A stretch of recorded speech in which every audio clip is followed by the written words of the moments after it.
Good morning to one and all. aletimani Sandeep. Today news about people's democracy. 2 years of war in Ukraine.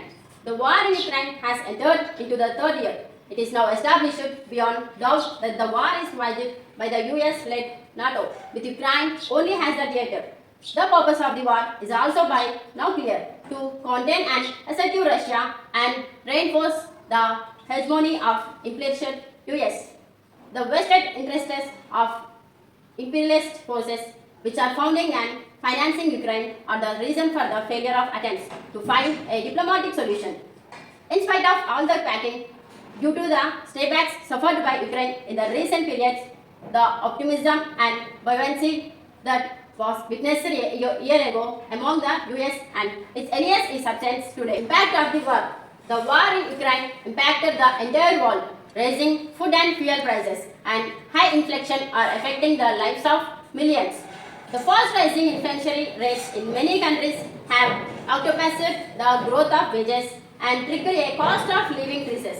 It had adversely affected the health and well-being of people, particularly those from the poorest sections in the society. Apart from the countries in Europe, many developing and emerging economies around the world, particularly in Africa, are dependent on food and fuel produced in Ukraine and Russia. With the war, they are facing difficulties in procuring and feeding their people, resulting in rising hunger levels. Similarly, rising fuel prices are having a spiraling effect that is leading to rising cost of production, storage, and transport. In colder climates, heating costs have grown exponentially. People are forced to switch off their heaters in many countries in Europe and suffer the beating cold. From the countries in Europe, many developing and emerging economies around the world, particularly in Africa, are dependent on food and fuel produced in Ukraine and Russia. With the war, they are facing difficulties in protecting and feeding their people, resulting in rising hunger levels. Similarly, rising fuel prices are having a spiraling effect that is leading to rising costs of production, storage and transport. In colder climates, heating costs have gone exponentially. People are forced to switch off their heaters in many countries in Europe and suffer the beating cold. There are countries and corruptions that have benefited from the war. The country that had benefited the most from the war is in the US. It had capitalized on the situation by selling weapons, oil and gas at high prices globally. Land oil companies in the US have used as sanctions on Russia to increase their market presence. They have tried to substitute Russian gas and oil in many European countries, often at much higher cost. Shareholders of the world's top 5 oil and gas companies saw record profits of 209 billion and distributed 102 billion in the form of dividends and share buybacks in 2022. Similarly, food grain corporations in the US, Australia and Europe used the sanctions and restriction in the supply caused by the war for their expansion of profiteering. The other major industry that benefited from the war is the defense industry. According to media reports, since February 2022, the stocks of 5 of the top US and European defense contractors have all risen. The companies Europe's BAE Systems, Thames and Rheinmetall and Lockheed Martin, Northrop Grumman in the US have all either provided weapons for the battlefield in Ukraine or signed agreements to do so. The BAE Systems reported profit of 3.3 billion in 2023, up 80% from 2022. Saab, a major defense contractor from Sweden, reported 30% growth in profits last year, an all-time high.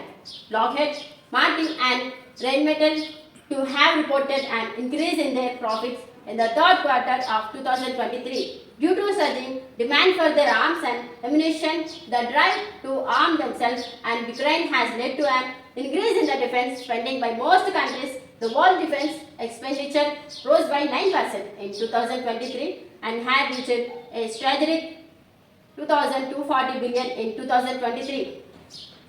Who is funding Ukraine? Till date, 47 countries have provided military aid to Ukraine. The US is by far and top founding country, followed by the EU. Since February 2022, Ukraine has become the top recipient of US foreign aid. The first time a European country has held the top spot since the Marshall Plan after Second World War. The Biden administration had given around 75 billion in assistance to Ukraine in the last 2 years. in which 62% was military assistance. The US has supplied advanced weaponry like the Abrams battle tanks, anti-aircraft missiles, coastal defense ships, and advanced surveillance and radar systems. It had promised to deliver F-16 fighter jets by May 2024. The US had even supplied Ukraine with cluster munitions that are banned by many countries. Now the Biden administration is negotiating hard with the Republican-dominated US Congress to allow it transfer an additional 61 billion to Ukraine to shore up its war efforts. Vladimir Zelensky, president of Ukraine, is clear that if the Western support dries up as seconds, it would lead to the defeat of Ukraine. Addressing the standard US assistance, he started, "Our position in the battlefield will be maker without it." He said that Europe cannot replace the assistance of US, and if the US Congress fails to pass the bill allowing the 61 billion aid, it will leave me wondering what world we are living in.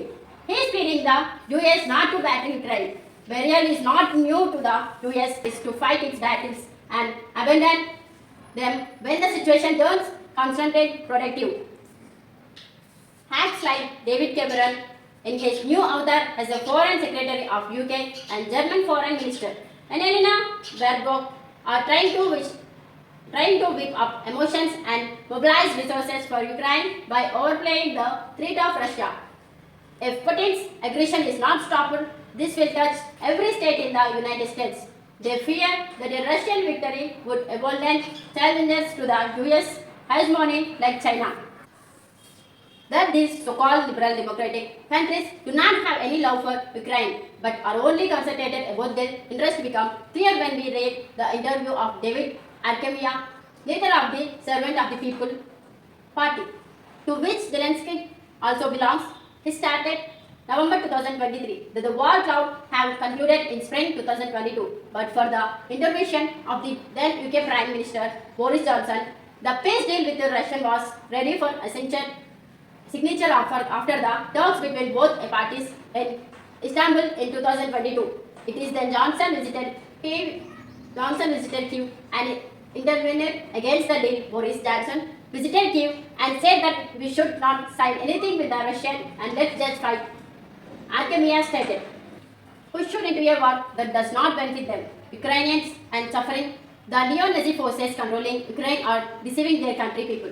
Russia is slowly grinding Ukraine forces in the war of attrition. All the advanced weaponry that was supplied by the US and its allies to Ukraine is found to be no match before the Russian firepower, the highly antiseptic counter-offensive that was launched last summer, spectacularly fizzled out without accruing any major gains or denting Russian defenses. Russia is slowly pushing back the Ukraine front line. The recent Russian victory in the crucial town of Adviga opens up the entire Donetsk region. The war in Ukraine has not benefited Russia too. Though the Russian economy in taken a hit, increased defense expenditure and war costs have contributed to military finalists. The war in Ukraine has not benefited Russia too. Though the Russian economy had taken a hit, increased defense expenditure and war costs have contributed to military kinetism in the short term. This is proving to be effective, though it might not be true in the long term. Economic sanctions imposed on it by the US and its allies are proving to be ineffective due to the strength of the Russian economy. An interesting study found that the 95% of the 2,800 foreign components found in Russian weapons on the battlefield since the war started were Western, and majority of them, 70%, came from the US. This explicitly shows the failure of sanctions as a weapon to weaken Russia. Moreover, Russian exports like oil, gas, coal, uranium and titanium drive major world economics. Emerging countries like China, India, Brazil and South African circumventing and sanctions are contributing to trade with Russia.